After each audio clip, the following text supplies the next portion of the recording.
வல்லமை உள்ள வாக்குத்தத்த வசனங்கள் என்ற தலைப்பில் நாம் தியானித்து வருகிறோம். இன்றைக்கும் அதனுடைய தொடர்ச்சியாக என்னாகம புஸ்தகம் 22ஆம் அதிகாரத்தின் 12ஆம் வசனத்தை திருப்பிக் கொள்வோம்.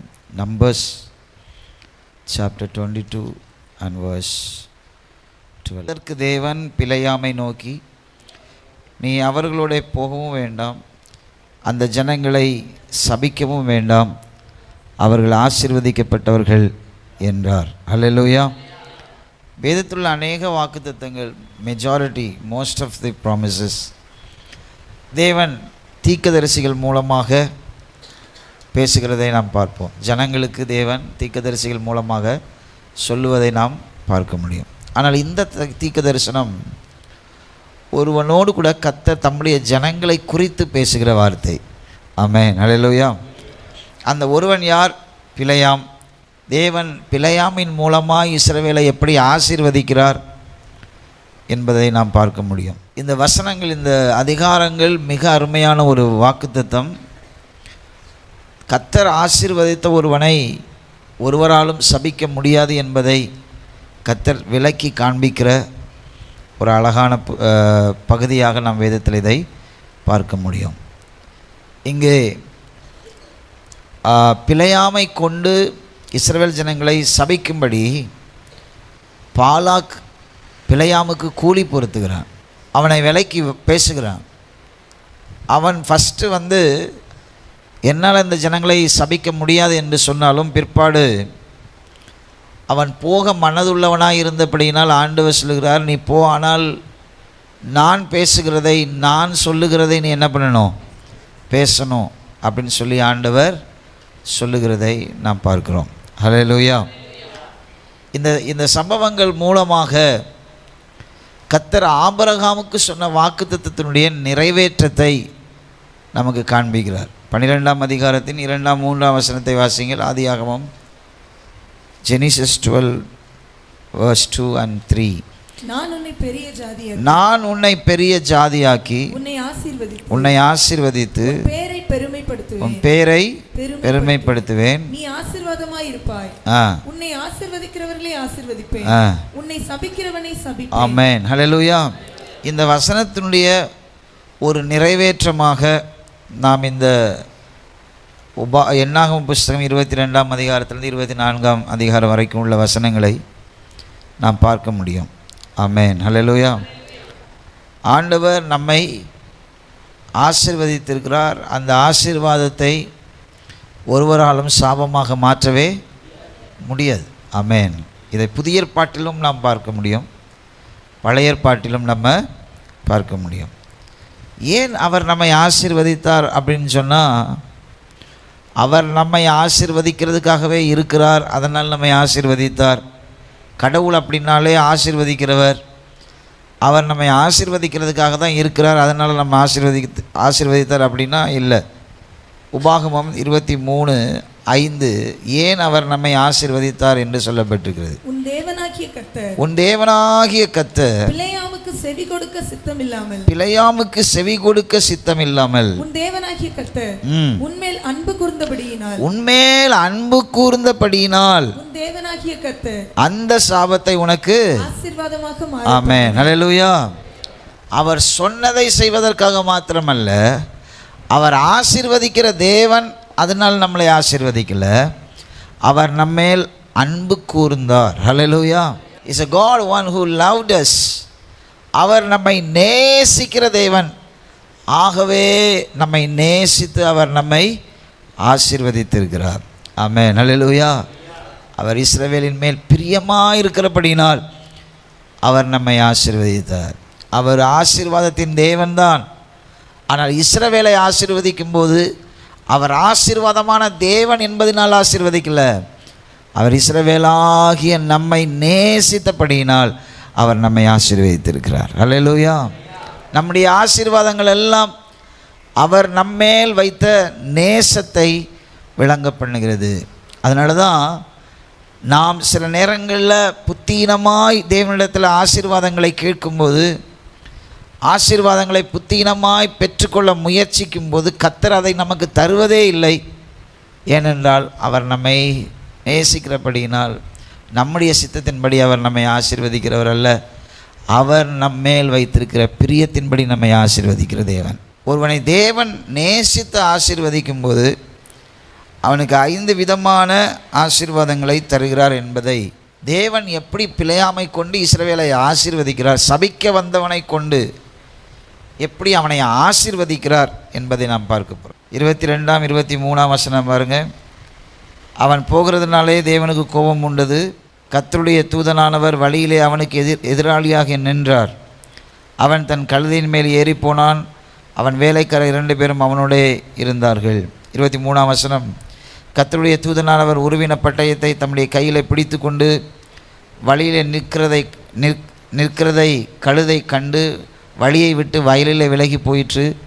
கழுதையை வழியில் திரும்ப பிழையாம் அதை அடித்தான். அல்லேலூயா.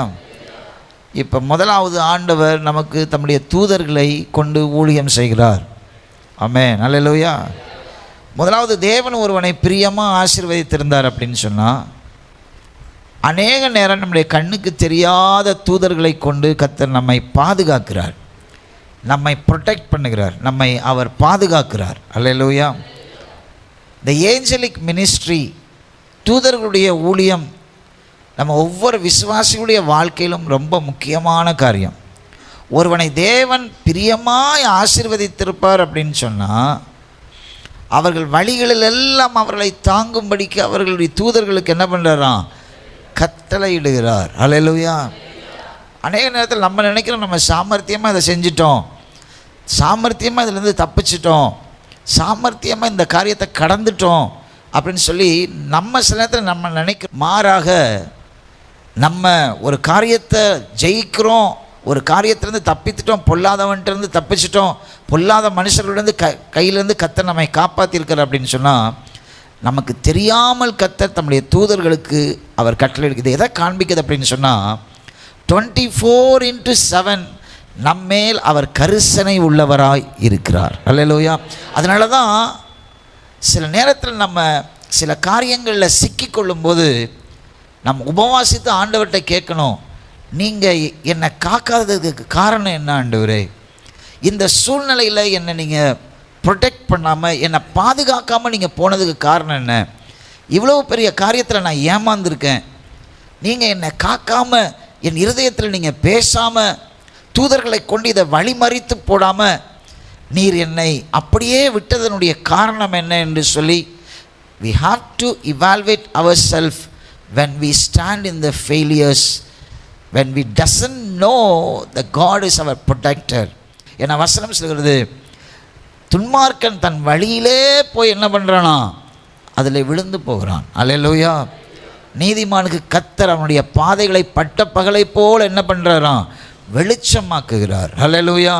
சில நஷ்டங்கள் நம்முடைய வாழ்க்கையில் வரும்போது, சில விபத்துகளை நாம் சந்திக்கும்போது, சில பண இழப்புகள், பொல்லாத மனிதர்கள், உண்மை இல்லாதவர்கள் நம்முடைய வாழ்க்கையை கிராஸ் பண்ணி, if they made a big loss in our life without any sign, சில நேரத்தில் ஆண்டவர் உணர்த்தி நம்ம போய் விழுவோம். அது வேற, எந்த ஒரு உணர்த்துதலும் இல்லை. ஆனால் நான் போய் இப்படி ஒரு காரியத்தில் சிக்கிக்கிட்டேனே, நான் போய் இப்படி ஒரு காரியத்தில் விழுந்துட்டேனே அப்படின்னு சொன்னால், ஆண்டவரே ஏன் உம்முடைய தூதர்களை கொண்டு என்னை காவல் செய்யவில்லை? நீர் ஏன் என்னை நேசிக்கவில்லையா? ஏன் இமைப்பொழுது என்னை நீர் மறந்தீரா என்று சொல்லி நாம் உபவாசித்து கர்த்தருடைய சமூகத்தில் சற்று நம்மையே சீர்தூக்கி பார்க்கணும். அல்லேலூயா. தூதர்களுடைய ஊழியம் ரொம்ப முக்கியம். இயேசு 40 நாட்கள் உபவாசம் பண்ணி பிசாசால் சோதிக்கப்பட்ட பிறகு வசனம் சொல்கிறது, தூதர்களால் அவர் என்ன பண்ணப்பட்டாராம், பராமரிக்கப்பட்டார். ஆமென். அல்லேலூயா. எத்தனையோ இடங்களில் அப்போஸ்தலருடைய ஊழியங்களில் நம்ம பார்க்குறோம், கர்த்தர் தூதர்களைப் போல சில நபர்களை அனுப்பி அவர்களை பராமரிக்கிறதும், அவர்களுக்கு தேவையான காரியங்களை செய்கிறதும், timely help, timely protection, timely counselling.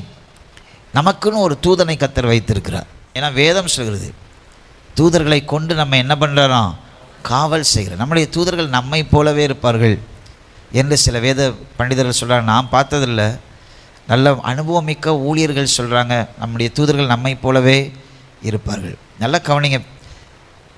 ஆதி திருச்சபையில் விசுவாசிகள் எல்லாம் சேர்ந்து உட்கார்ந்து ஜெபிக்கிறாங்க பேதுருடைய சிறையிருப்புக்காக. அப்பொழுது ஆண்டவர் 4ஆம் காவல் வரைக்கும் ஒரு தூதனை என்ன பண்ணுறாரு, அனுப்பி 4ஆம் காவலை திறந்து அந்த பேதுருவை அவன் தட்டி எழுப்புறான். பேதுரு நினைக்கிறான் நான் கனவு காண்றேன், ஆனால் உண்மையிலே ஒரு தூதன் போய் அவனை என்ன பண்ணுறான், தட்டி எழுப்புறான். ஆமென், ஹல்லேலூயா. அதான் ஏஞ்சலிக் மினிஸ்ட்ரி. நம்மால் செய்ய முடியாததை, ஒருவர் நமக்கு உதவி செய்ய முடியாததை, ஒருவர் தடுத்து நிறுத்த முடியாததை நமக்காக தேவன் தம்முடைய தூதர்களை கொண்டு நம்மை காக்கிறார். ஹல்லேலூயா.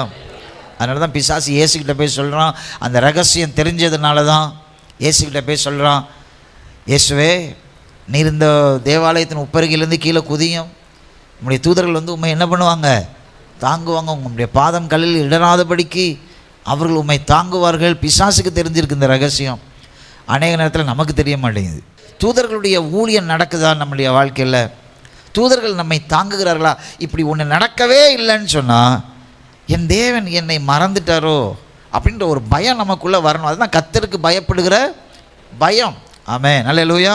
மனுஷனுக்கு பயப்படக்கூடாது. ஐயோ இவங்கெல்லாம் வந்து நிற்கலையே, என் காரியத்துக்கெல்லாம் விட்டுட்டாங்களோ, அது மனுஷனுடைய இயல்பு. வருவான், சில நேரத்தில் மறந்துடுவான். கேட்பாங்க, கேட்டால் சொல்லுவாங்க நான் மறந்துட்டேன். ஐயோ உங்களை நான் மறந்துட்டேன்னு சாதாரணமாக சொல்லுவாங்க. ஆனால் ஆண்டவர் மறக்கிறவர் அல்ல. அவரால் இந்த இடத்துல உனக்கு நிற்க முடியல அப்படின்னு நமக்கு சொல்லுகிற தேவன் அல்ல. இருந்தாலும் ஏன் நமக்காக அவர் கிரியை செய்யவில்லை என்பதை நாம் இவால்வேட் பண்ணி பார்க்கணும். ஒருவனை கர்த்தர் நேசிக்கும் போது, அவன் ஆசீர்வதிக்கப்பட்டவனாக இருக்கும்போது, கர்த்தர் தம்முடைய தூதர்களை அனுப்பி அவனுக்கு என்ன பண்ணுறாரு, ஊழியம் செய்கிறார். இப்படி நிறைய தூதர்கள் மூலமாய் செய்யப்பட்ட ஊழியத்தை நிறைய நம்ம என்ன பண்ணலாம், பார்க்கலாம். 2வது 23ஆம் அதிகாரத்தின் 3ஆம் வசனத்திலிருந்து பார்த்தோன்னா, பின்பு பிலேயாம் பாலாக்கை நோக்கி, உம்முடைய சர்வாங்க தகன பலியில் நில்லும், நான் போய் வருகிறேன். கர்த்தர் வந்து என்னை சந்திக்கிறதா இருக்கும், அவர் எனக்கு வெளிப்படுத்துவதை உமக்கு அறிவிப்பேன் என்று சொல்லி ஒரு மேட்டின் மேல் என்ன பண்ணுறான், பிலேயாம் போய் ஏறுறான். பாருங்கள் 4ஆம் வசனம். தேவன் பிலேயாமை சந்தித்தார். அப்பொழுது அவன் அவரை நோக்கி, நான் 7 பலிபீடங்களை ஆயத்தம் பண்ணி ஒவ்வொரு பலிபீடத்தில் ஒவ்வொரு காளையும் ஒவ்வொரு ஆட்டுக்கடாவையும் பலியிட்டேன் என்றான். கர்த்தர் பிலேயாமின் வாயிலே வாக்கருளி, நீ பாலாக்கினிடத்தில் திரும்ப போய் இவ்விதமாய் சொல்ல கடவாய் என்றார். அவனிடத்துக்கு அவன் திரும்பி போனான்.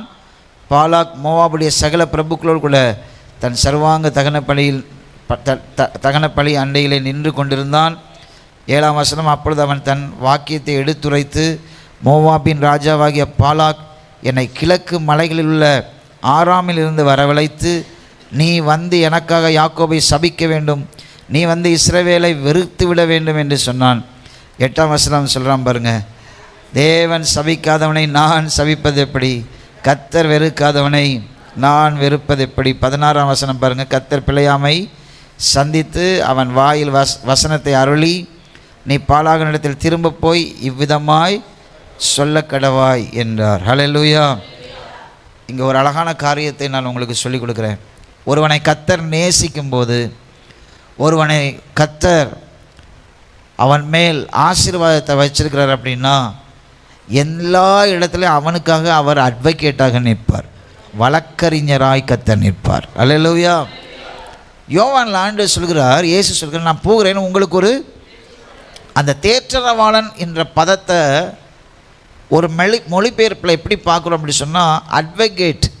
நான் போகிறேன், ஆனால் உனக்கு ஒரு அட்வொகேட்டை அனுப்புகிறேன், உன் சார்பில் நின்று உனக்காக வாதாட, உன் நியாயங்களை எடுத்து சொல்ல நான் உனக்கு ஒரு தேற்றரவாளனை அனுப்புகிறேன். இந்த இடத்துல ஆண்டவர் பிலேயாமை கூலிப்படுத்தினது பாலாக்.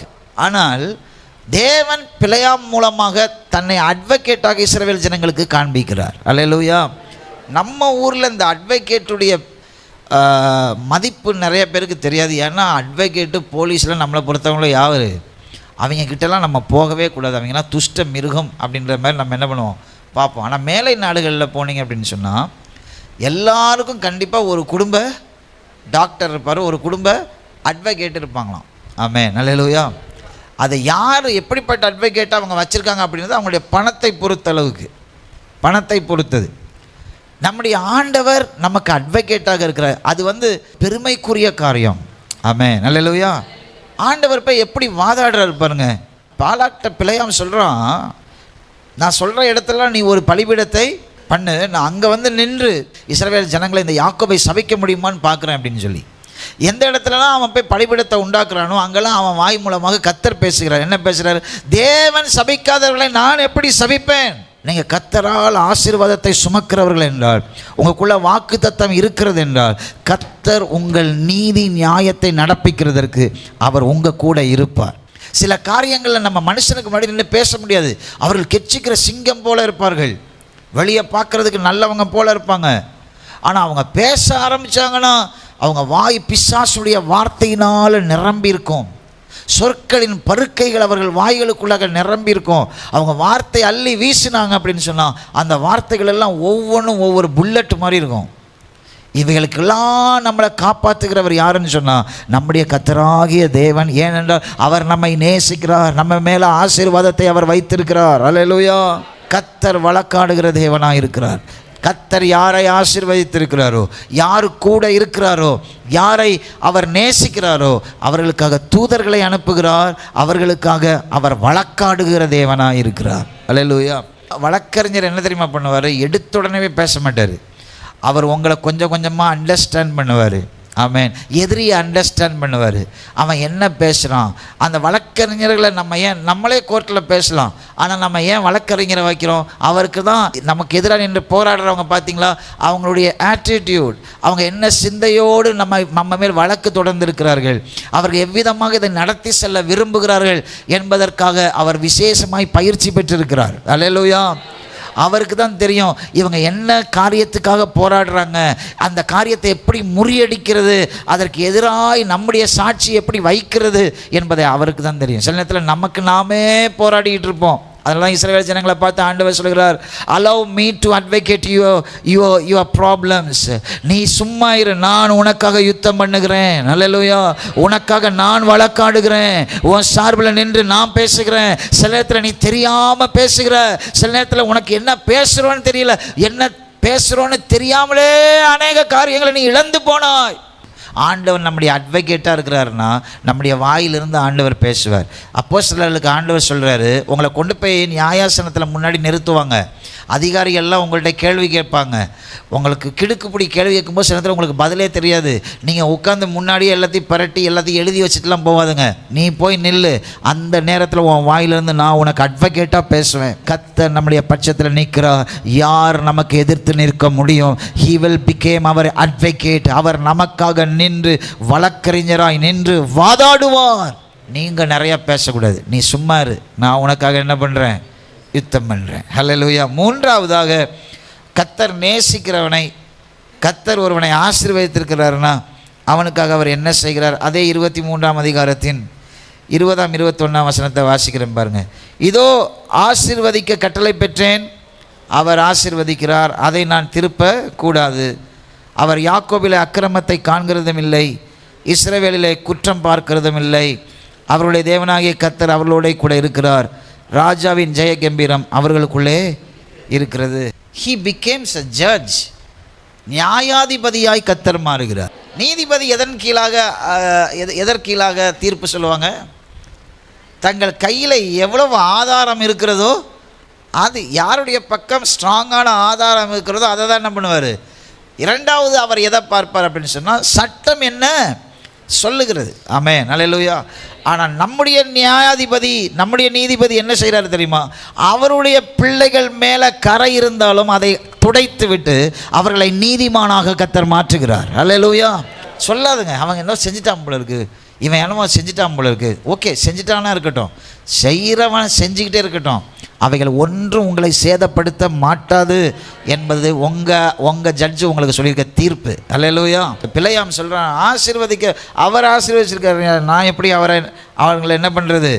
அதை திருப்பவே என்னால் கூடாது. 21ஆம் வசனம், அவர் யாக்கோபில் அக்கிரமத்தை, யாக்கோபு அக்கிரமம் செஞ்சானா செய்யலையா சொல்லுங்கள்? எவ்வளோ செஞ்சான்? அவன் செஞ்ச நன்மையை விட அக்கிரமம் தான் அதிகம். ஆனால் ஆண்டவர் என்ன சொல்றாரு பாருங்க, அண்டர்லைன் பண்ணிங்க, யாக்கோபில் அக்கிரமத்தை காண்கிறதே இல்லையாம். ஆமென். அல்லேலூயா. அது நல்லா கவனிங்க, ஆண்டவருக்கு அக்கிரமம்லாம் என்ன பண்ணாது தெரியாது. அவருடைய கண்ணுக்கு அக்கிரமமே பாவத்தை காணாத சுத்த கண்ணர். ஆமென், அல்லேலூயா. ஆனால் நமக்குள்ள ஒரு உணர்வு இருக்கணும். ஆண்டவரே, உமக்கு முன்பாக நான் இப்படி ஒரு அக்கிரமத்தை செய்கிறேனே, நான் இப்படி ஒரு பாவத்தை நடப்பிக்கிறேனே என்று சொல்லி அந்த நறுங்குண்ட இருதயம் இருக்கணும் கிறிஸ்தவனுக்கு. நமக்குள்ள அவர் இருக்கிறாரு, அவர் நம்மை ஆசீர்வதித்திருக்கிறாரு அப்படின்னு சொன்னால் அந்த நொறுங்குண்ட இருதயம் நம்ம எவ்வளவு நன்மை எனக்கு செஞ்சுருக்கிறீங்க, ஆனால் நான் உமக்கு உண்மையாக இல்லை ஆண்டவரே, என்னை உண்மையாக மாற்றுங்கப்பா. அதனால தான் தீர்மானம் எடுக்கிறோம். இந்த தீர்மானத்தை நான் எடுக்கிறேன் ஆண்டவரே, இந்த காரியத்தை நான் செய்கிறேன், உமக்கு உண்மையாக இருப்பேன், நீர் என்னை நினைக்கும் போது நான் சந்தோஷமாக. அப்படி நம்ம நினைக்கிறதையே ஆண்டவர் ரசிக்கிறார். நான் பெரிய உத்தம எண்ணம் போல் ஊரில் ஒருவனும் இல்லைன்னு சொல்லிட்டு தேவனுக்கு முன்பாக அந்த நொறுங்குண்ட இருதயம் இல்லைன்னு வச்சுக்கோங்க. உங்களுக்குள்ள சவுலின் ஆவி இருக்குது. சவுலுக்குள்ளே என்ன ஆவி இருந்துச்சு? தேவனால் அனுப்பப்பட்ட பொல்லாத ஆவி. அல்லேலூயா. நமக்குள்ள நியாயம், தேவனுக்கு முன்னாடி நியாயம்லாம் பேசக்கூடாது. எப்போவுமே தேவனுக்கு முன்னாடி நம்ம எப்படி இருக்கணும்? நிர்வாணமாக இருக்கணும். தேவனுக்கு முன்னாடி நம்ம பெரிய அலங்காரம்லாம் காமிக்கக்கூடாது. அவர் தான் நம்ம அலங்கரிக்கணுமே தவிர கர்த்தருக்கு முன்னாடி நம்ம போய் அலங்காரமாக நின்றுட்டு ஆதாம் மாதிரி பேசக்கூடாது. ஆதாம் அந்த நேரத்தில் அந்த சாபத்தை எடுத்திருக்க முடியும். எப்படின்னா, ஐயோ உமக்கு முன்பாக நான் பாவம் செய்தேன், ஹல்லேலூயா, என் தாய் என்னை பாவத்திலே கற்பம் தரித்தாள்னு எப்போ தாவீது சொன்னானோ, கர்த்தர் விழுந்து போன தாவீதின் கூடாரத்தை திரும்பவும் எழுப்பி கட்டினார். ஒரு நாளும் ஆண்டவருடைய சீட்டை நம்ம எடுக்கக்கூடாது. நம்மளே ஜட்ஜாக மாறிடக்கூடாது. நம்முடைய பாவங்களுக்கு காரணம் சொல்லக்கூடாது. அடுத்தவங்கள நியாயம் தீர்த்துக்கிட்டே ஆண்டவர் உட்காந்துருக்க சீட்டில் நம்ம உட்காரக்கூடாது. சில பேர் ஆண்டவர் உட்காந்துருக்க சீட்டில் உட்காந்துட்டு இவங்க மற்றவங்களுடைய கண்ணில் இருக்கிற துரும்பெல்லாம் பார்ப்பாங்க. இவங்க கண்ணுக்குள்ளே என்ன இருக்கான்? எடுத்தா ஒரு பெரிய வீடே கட்டலாம். ஆனால் இவங்க உட்காந்து அடுத்தவங்கள என்ன பண்ணிகிட்டே இருப்பாங்க? புருஷனும் பொண்டாட்டியும் வீட்டில் சேர்ந்தாச்சுன்னா அடுத்தவங்கள பேசுகிறது தான். தெரியுமா உங்களுக்கு? உங்கள் நாத்தனார் என்ன செஞ்சால் தெரியுமா? அவள் என்ன செஞ்சால் தெரியுமா? இப்போ தான் எனக்கு ஃபோன் வந்துச்சு. சில நல்ல புருஷன் சொல்லுவான், உனக்கு இந்த பேய் போவாதா, எத்தனை வாரம் பிரசங்கம் கேட்குற, அப்புறம் நீ பேய் மாதிரி பேசுகிறேன்னு அழகாக சொல்லிட்டு போயிடுவாங்க. சில புருஷனையே இந்த அம்மாக்கள் என்ன ஆயிரும், இந்த மாதிரி விஷயத்தில் புருஷர்கள் நிறைய பேர் பேசவே மாட்டாங்க. அவங்க சொன்னாங்க, இவங்க சொன்னாங்க, அந்த பேச்சுக்கெல்லாம் அவங்கள்ட்ட நிறைய சில கிழவிகள் ஆவியை உடைய புருஷர்கள் இருப்பாங்க. அவங்க தான் அப்படி பேசுவாங்க. உங்கள் அப்பனை தெரியாதா, உங்கள் அம்மாவை தெரியாது, உங்கள் அப்பனை பற்றி எனக்கு நியூஸ் எல்லாம் இப்போ தான் வந்துச்சு. அவங்க அப்பனை பற்றி நியூஸ் உங்களுக்கு வந்து இப்போ நீங்கள் என்ன செய்ய போகிறீங்க? அவரை பார்த்த உடனே வாங்க மாமான்றது, பின்னாடி என்ன பேசுகிறது, அப்படியாக்கும் இவர் இப்படியாக்கும். ஆமென், அல்லேலூயா, ஸ்தோத்திரம். தேவனுடைய ஸ்தானத்தை எடுத்தீங்க அப்படின்னு சொன்னால் தேவன் அந்த இடத்துல இருக்க மாட்டார். தேவனுக்குன்னு ஒரு சீட்டு நம்முடைய இருதயத்தில் இருக்குது. அந்த சீட்டில் தான் தேவன் உட்காருவார். கண்ட கர்மாந்திர சீட்டு நீங்கள் போடுறதுலலாம் ஆண்டவர் உட்கார மாட்டார். சில பேர் தேவனை போல் உட்காந்து நியாயம் தீர்ப்பாங்க. அடுத்தவங்கள புழுத்து செத்துருவோம். அப்படி நியாயம் தீர்த்தவன் அப்படி தான் செத்தான் பேசினவன். ஞாபகம் வச்சுங்க, கர்த்தர் நியாயாதிபதியாக இருக்க வேண்டிய இடத்துல அவர் தான் நியாயாதிபதியாக இருக்கணும். உங்களுக்கும் எனக்கும் அவர் தான் நியாயாதிபதி, வேறு யாரும். சில நேரத்தில் உங்களுக்கு நேர அநீதிகளை பேசும்போது அமைதியாக கர்த்தருடைய நீதி விளங்குகிறதற்காக அமைதியாக இருங்க. காலம் சீக்கிரமாக வரும். அவர் நீதி உள்ள நியாயாதிபதி, மறைவில் இருக்கிறத வெளிச்சத்தில் கொண்டு வந்து நிறுத்துகிற தேவன். ஹல்லேலூயா. அப்பொழுது அவனுடைய நிர்வாணம் என்ன பண்ணப்படும்? வெளியாக்கப்படும். கர்த்தர் கொடுத்திருக்கிற வாக்குத்தத்தம், அவர்கள் ஆசீர்வதிக்கப்பட்டவர்கள். அப்படின்னா சும்மா ஆண்டவர் ஆசீர்வதிச்சிருக்கிறார் அப்படி இல்லை. அதில் ஒவ்வொரு அணுவாய் கர்த்தர் நிறைய ஆசீர்வாதங்களை வைத்திருக்கிறார். தூதர்களை கொண்டு அவர் நம்மை காவல் செய்கிறார். நமக்கு அவர் அட்வொகேட்டாக இருக்கிறார். அட்வொகேட்டாக மாத்திரம் இல்லை, அவரே நமக்கு ஜட்ஜாகவும் இருக்கிறார். பிள்ளையம் கடைசியில் வாங்கின கூலிக்கு ஏதாவது என்ன பண்ணணுமே சொல்லிட்டு போனமேன்னு பாலாக்க கூப்பிட்டு சொல்கிறான். என்னால் இவர்களை சபிக்கவே முடியாது, தேவன் அவர்களை ஆசீர்வதித்திருக்கிறார். ஆனால் ஒன்று உனக்கு சொல்லித்தரேன், ஒரு சின்ன டிப்ஸு சொல்லித்தரேன். இவர்களிடத்துல ஊரில் இருக்கிற கொஞ்சம் பெண்களை எல்லாம் என்ன பண்ணு, அனுப்பு. அவர்களோடு அவர்கள் சம்பந்தம் கலந்துட்டாங்கன்னா அவர்கள் மேலே கர்த்தர் வைத்துக்கிற ஆசீர்வாதம் என்ன ஆகி போயிடும். இஸ்ரவேல் ஜனங்கள் செய்தார்களா? வச்ச பொறியில் அவர்கள் என்ன பண்ணாங்க? ஏன் அதை சொல்கிறேன்னா, அவனுங்க அவ்வளோ வீக்கான ஆள். அவனுங்கள தான் ஆண்டவர் சொல்கிறாரு, அவங்கள குற்றத்தையே என்ன பண்ணுறது இல்லையா? ஹல்லேலூயா. அவ்வளோ குற்றத்தையே என்ன பண்ணுறது இல்லையா? பார்க்கறது இல்லையா? அவருடைய தேவனாகிய கர்த்தர் அவர்களோடே. ஆமென், ஹல்லேலூயா. கர்த்தர் உங்கள் கூட இருந்தாருன்னா உங்கள் மேலே இருக்கிற அபிஷேகம் வெளிப்படும்.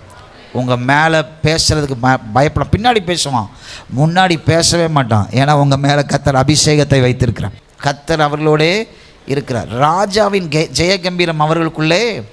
அப்படின்னா என்ன? நல்ல கவனிங்க. ராஜாவாகிய தாவீது ராஜா பத்சேபாளோட என்ன பண்ணான்? பாவம் செய்தான். பாவம் செஞ்சுட்டு கூனி குறுகி உட்காந்துருந்தானா ராஜ சிங்காசனத்தில், நல்ல நிமிர்ந்த தலையோடு உட்காந்துருந்தானா?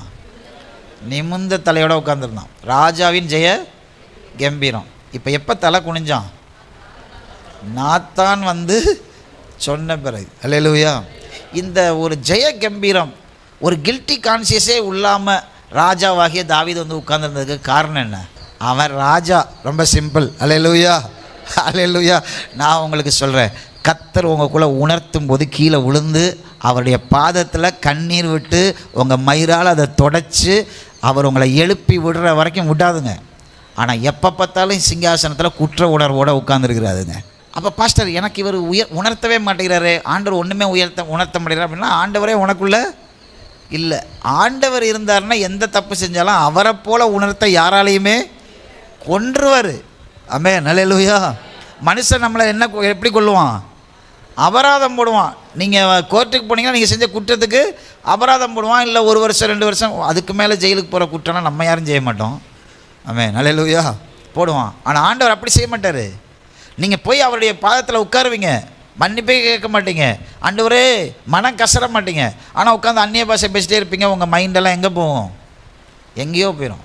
தேவனுடைய பிரச்சனத்தை உணரவே முடியாது. அப்படின்னா என்ன அர்த்தம்னா, இன்னும் ஆண்டவர் உங்கள் பக்கத்தில் வரலை அப்படின்னு அர்த்தம். நீங்கள் சுத்தமாக இல்லை, உங்கள் தீட்டு இன்னும் என்ன பண்ணப்படலை, கழுவப்படலை அப்படின்னு அர்த்தம். போய் உட்காந்து அடுத்த 10 நிமிஷத்தில் தேவனோடு அப்படியே இருக்கணும். ஆமென்.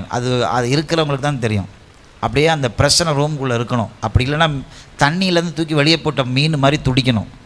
அந்த ஆவி உங்களுக்குள்ளே இருக்கிற வரைக்கும் ராஜாவின் ஜெய கம்பீரம் உங்களுக்குள்ளே இருக்கும். இப்போ நாத்தான் வந்து தாவீதுகிட்ட பேசிட்டான். உடனே தாவீது ராஜா என்ன பண்ணான்? சட்டையை கிழிச்சான். எல்லாருக்கும் முன்னாடி அவ்வளோ பெரிய ராஜா சட்டையை கிழிச்சிட்டு ரெட்டு உடுத்தி சாம்பலில் உட்காந்துட்டான். அப்படியே கடைசி வரைக்கும் உட்காந்தானா? இல்லை. அப்படி தானே. என்ன பண்ணான்? 2 நாளில் எந்திரிச்சு மூஞ்சை கழுவிட்டு குளிச்சுட்டு சாப்பிட்டுட்டு அரசு பணிக்கு திரும்ப போயிட்டான். ஆமென், அல்லேலூயா. ராஜானா அதுதான். பகலப்பா சொல்லுங்கள், ராஜாவாக இருந்துக்கிட்டு சவுலை மாதிரி கூஜாவாக இருக்கக்கூடாது. இந்த சவுலுக்கு என்ன தெரியுமா? தினந்தோறும் என்ன பிரச்சனை? ஐயோ கர்த்தர் என்ன தள்ளிட்டார், நான் செய்கிறது எதுவுமே வாய்க்க மாட்டேன். அதுக்கு போய் ஆண்டவர்கிட்ட பேசியா? ஆண்டவர்கிட்ட பேசாமல் குறுக்கு வழியில் எங்கெங்கேயோ என்ன பண்ணிகிட்டு இருக்கிறியே, ஓடிக்கிட்டு இருக்கிறியே. சவுலை போல பரிதாபமானவன் இந்த பைபிளில் யாருமே கிடையாது. அவன் போய் தேவன்கிட்ட பேசுகிறாராம், தேவன் அவனுக்கு என்ன கொடுக்கலையாம்? நீங்கள் நல்லா சொல்லுங்கள். ஆண்டவருக்கு ஏதாவது சூதுவாது தெரியுமா? இவன்கிட்ட பேசக்கூடாது அப்படின்லாம் ஆண்டவர் ஏதாவது நினைப்பாரா? அப்படிப்பட்ட தெய்வனே சவுல்கிட்ட பேசவே முற்படலைன்னா அந்த சவுல் எவ்வளோ கொடூரமானவன். அவன் கொடூரமானவனாக மாறினதுன்னு முதல் காரணம் என்ன தெரியுமா? தேவனுக்கு முன்பாக தன் குற்றங்களை ஒத்துக்கொள்ள மறுத்தான். ஆண்டவர் சொல்கிறாரு சாமுவேல் மூலமாக, என்னப்பா ஆடு மாடு சத்தெல்லாம் கேட்குது, ஐயோ நான் தெரியாமல் செஞ்சுட்டேன், அப்படிலாம் வரல. என்ன சொல்கிறான்? கர்த்தருக்கு பலியிட உதவுன்னு முதல் தரமானதெல்லாம் கொஞ்சம் எடுத்து, ரொம்ப ஞான சூனியம். நான் யோசிச்சு பார்ப்பேன், ஆண்டவர் நீர் எவ்வளவு இரக்கம் உள்ளவர். பழைய பாட்டில் தான் நீங்கள் சொல்கிறீங்க, ஒரு தாய் உன்னை தேற்றுவது போல் அவன் 1000 தப்பு பண்ணட்டும், ஏன் ஆண்டவர் அவனுக்கு நீங்கள் பேசலை அப்படின்னா பதில் என்ன தெரியுமா? எவன் என்கிட்ட பேசலையோ அவன்கிட்ட நான் என்ன பேசுகிறது? ஆமென், அல்லேலூயா. என்ன பேசுகிறது? ஸ்தோத்திரம். வசனம் சொல்லுது, யார் மேல் கிருபையாக இருக்க. நீங்கள் போய் ஆண்டவரே நீங்கள் ஏன் மோசஸ் மேலே இவ்வளோ கிருபையாக இருக்கிறீங்க அப்போ நீங்கள் கேட்டிங்கன்னா உங்களுக்கு அவர் பதிலெலாம் சொல்ல மாட்டார். ஏன்னா எனக்கும் அவனுக்கும் உள்ள அண்டர்ஸ்டாண்டிங் அப்படின்னு அவர் போயிட்டே இருப்பார். அந்த அண்டர்ஸ்டாண்டிங்கை ஏற்படுத்தி வச்சுக்கோங்க ஆண்டவரோடு கூட. அல்லேலூயா. சாதாரணமாக அவர்கிட்ட பேசுங்க, ஆண்டவரே உங்களுக்கு எனக்கு நடுவில் ஒரு நல்ல ஒரு அண்டர்ஸ்டாண்டிங். 23:23 சொல்கிறது, யாக்கோபுக்கு விரோதமான மந்திரமும் இல்லை, 4வதாக இஸ்ரவேலுக்கு விரோதமான குறி சொல்லுதலும் இல்லை. தேவன் என்னென்ன செய்தார் என்று கொஞ்ச காலத்தில் யாக்கோபையும் இஸ்ரவேலையும் குறித்து சொல்லப்படும். No bribe against you. கர்த்தர் உன்னை ஆசீர்வதித்திருக்கிறார்னா உனக்கு விரோதமாக ஒருவனும் மந்திரம் செய்ய முடியாது. 100% இது தேவனுடைய வார்த்தை. அல்லேலூயா. போய் அவன்கிட்ட கேட்காதுங்க. இவன் ஏதாவது விசுவாசி ஜாதகம் பார்க்க போனீங்க, ஏதாவது விசுவாசி மந்திரவாதிகிட்ட போய் ஏதாவது கேட்க போனீங்க, யாருக்கும் தெரியாமல் கேட்க போன அன்னையோட அவன் வாழ்க்கை முடிஞ்சு போச்சு. நான் சொல்கிறேன், தீர்க்க தரிசனமாக வச்சுக்கோ. சவுளுடைய வாழ்க்கை முடிஞ்சு போனதுக்கு 2வது காரணம், அவன் தேவன் எப்போ பேசலையோ அப்போ கதறி அழுது காலில் விழுகிறதுக்கு பதிலாக அவன் என்ன பேசினா? என்ன தெரியுமா? சன்னதம் பார்க்கிறவளை தேடினான். ஆமென், அல்லேலூயா. குறி சொல்லுகிறவளை தேட ஆரம்பிச்சான். சன்னதம் பார்க்க போயிடாத. நீ கையில் வச்சிருக்கிற வேதத்தினுடைய முதல் அதிகாரத்திலேயே கர்த்தர் உனக்கென்று உண்டாக்கின எல்லா நாட்களையும் நல்ல நாட்களாகவே கர்த்தர் வைத்திருக்கிறார். அல்லேலூயா. குறி கேட்க கிறிஸ்தவ குறிகாரர்கள் இருக்கிறாங்க. பிசாசு வச்சிருக்கிறான் சில கிறிஸ்தவ குறிகாரர்கள். அவர்கள்ட்டையும் குறி கேட்க போகாத.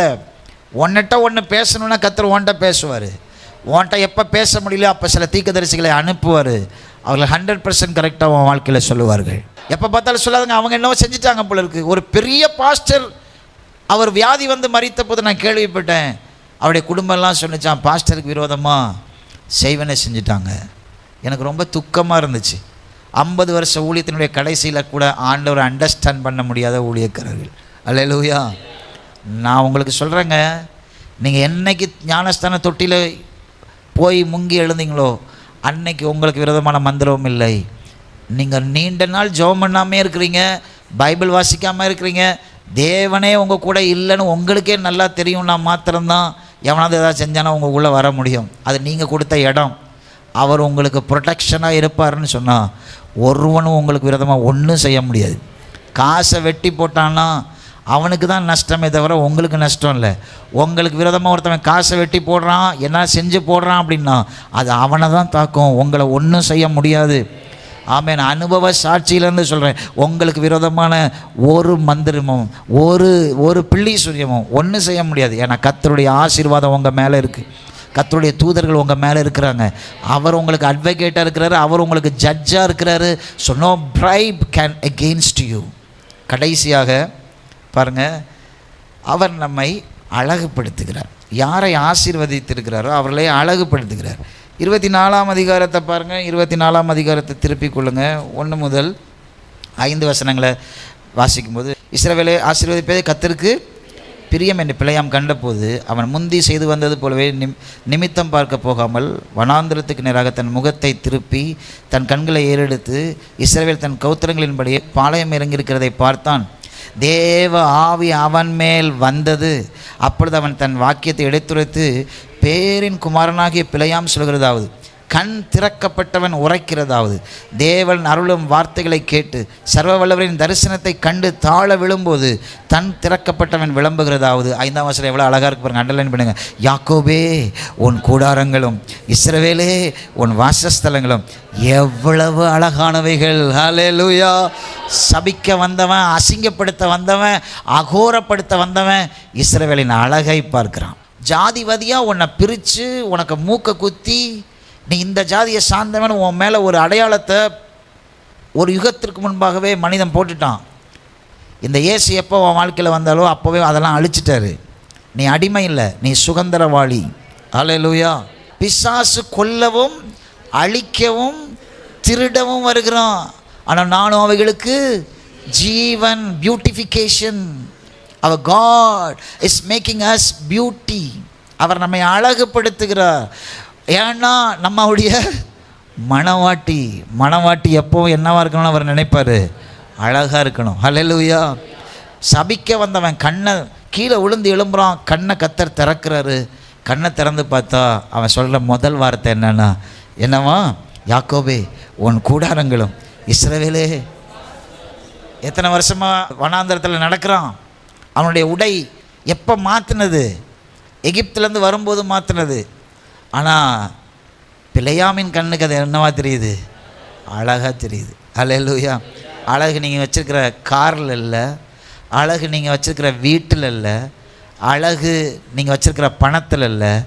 தேவன் உன்னோடு கூட இருந்தாருன்னா நீ எல்லாத்துலேயும் ஸ்பெஷலாக இருப்ப. நீ ஒரு சட்டை போட்டாலும் அது ஸ்பெஷலாக இருக்கும். 500 ரூபாய்க்கு தான் எடுத்திருப்பீங்க, ஆனால் போட்டால் ஸ்பெஷலாக இருக்கும்.